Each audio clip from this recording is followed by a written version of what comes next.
Be Wealthy and Smart, episode 1645.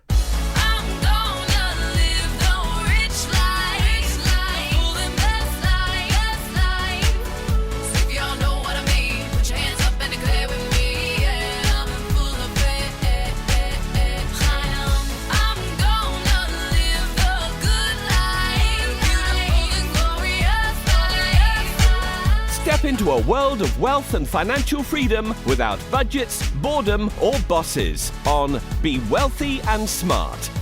And now, here's your host, Linda P. Jones. Welcome to Be Wealthy and Smart. I'm Linda P. Jones, America's Wealth Mentor, empowering women and men worldwide to financial freedom.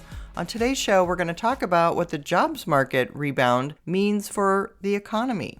The labor market reported that employers added 178,000 jobs in March, which was well above expectations by economists that predicted a gain of only 60,000 jobs, so almost 3 times what was predicted. That means the unemployment rate declined slightly to 4.3% rather than 4.4% that was projected. It's also a welcome rebound since March's labor market was unexpectedly weaker. Revisions were made to the payroll numbers for the prior 2 months, with January's report revised up by 34,000 jobs, and February's report revised down by 41,000 jobs. But taken together, unemployment in January and February was 7,000 jobs lower than previously reported. What sectors added the most jobs in March? Well, private payrolls grew by 186,000 jobs, and government payrolls contracted by 8,000 jobs in March. Job losses by the federal government, which were down 18,000, and state governments down 4,000, were partially offset by local governments adding jobs, up 14,000. The manufacturing sector added 15,000 jobs in March, and healthcare employment grew by 76,400 jobs in March. The sector was led by gains among ambulatory healthcare workers, up 54,300, which reflected a gain caused by 35,000 workers in physicians' offices who returned from a strike. Employment also rose in hospitals, up 14,900. Construction added 26,000 jobs in March, but had shown little net change over the prior 12 months. Transportation and warehousing added 21,000 jobs, led by gains among couriers and messengers, up 20,400. Social assistance added 13,500 jobs in March, led by a gain in individual and family services, up 10,900. The financial services sector shed 15,000 jobs in March, with the loss coming from finance and insurance, down 16,200. The sector is down 77,000 jobs from a peak in May 2025. So what does the March 2026 jobs report mean for the workforce? According to Fox Business, the number of long-term unemployed, defined as those who have been jobless for 27 weeks or more, was little changed at 1.8 million in March, but is up by 322,000 over the year. The long-term unemployed account for 25.4% of all unemployed people in March. The number of people who were employed part-time for economic reasons was little changed at 4.5 million in March. Jeffrey Roach, chief economist for LPL Financial, said, "This year will likely be a year of shifting labor dynamics as artificial intelligence upends the job market, especially for low-skilled roles. We continue to see healthy job opportunities for workers with experience." He added, average hourly earnings rose 3.5% from a year ago, giving consumers enough buying power to overcome nagging inflation. This update on the job market gives the Federal Reserve more time to wait for inflation to decelerate before taking action.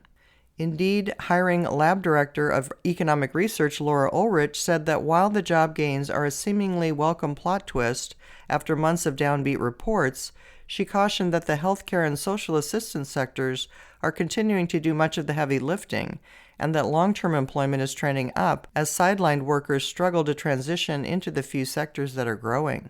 She said the broader story of 2026 so far remains one of recalibration rather than acceleration. Slowing population growth, a steep drop in immigration, and declining labor force participation mean the economy simply doesn't need to produce the job gains of prior cycles to keep unemployment stable. Heather Long, chief economist at Navy Federal Credit Union, said, "The bottom line is March was somewhat encouraging, but it's been a rocky year for the labor market with almost no hiring since last April.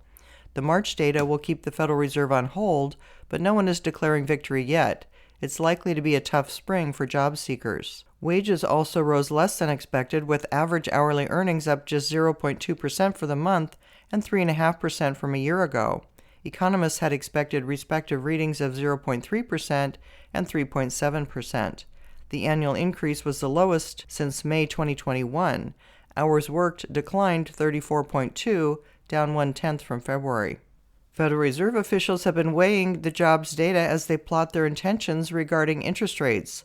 Most policymakers have been content to watch the data unfold and take a patient approach, though a few have pushed for interest rate cuts to head off labor market weakness. With inflation well above the Fed's target and energy prices surging as the Iran war continues, markets expect little movement from the central bank this year.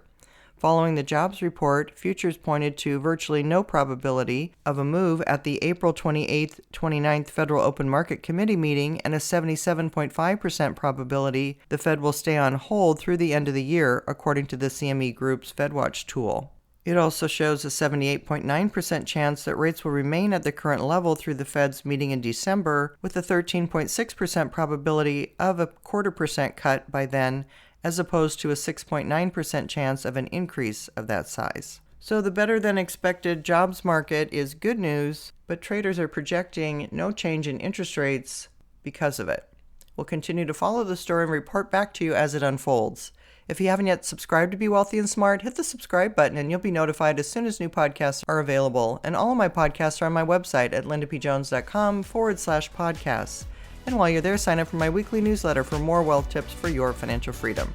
That's all for today. Until next time, live the good life and be wealthy and smart. Thank you for listening to Be Wealthy and Smart with Linda P. Jones. Share the wealth and tell your family and friends about the show. Check out our website, blog, and social media for more riches at www.bewealthyandsmart.com.